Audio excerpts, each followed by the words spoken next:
In this video, I'm going to show you how to add or remove a page break on Google Docs.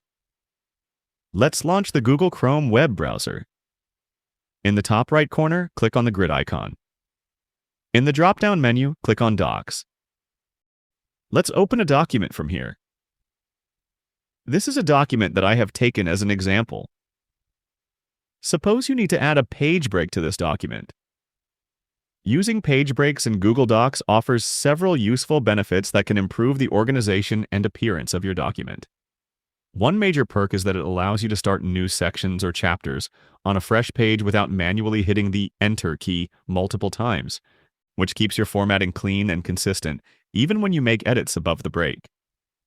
Page breaks also help in separating content clearly, making the document easier to read and more professional in layout. You can add page breaks in two ways. The first one is using the menu.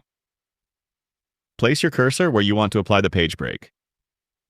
Normally, it is added to an empty line or at the beginning of a paragraph. I will add it at the beginning of the paragraph. In the title bar, click on Insert. In the drop-down menu, click on Breaks. In the drop-down menu, click on Page Break. Here you can see that I have added a page break successfully. There is another way to do this. Place the cursor just like before and press Ctrl plus Enter on your keyboard. Here you can see that another page break has been added.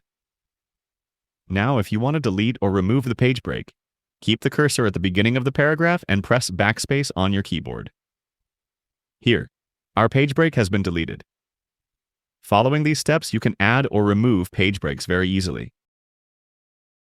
Feel free to reach out if you encounter any issues during the process. If this video helps you out, please leave a like and subscribe. Comment below if you have any questions. If you need further assistance, consider hiring a professional using the link in this video below.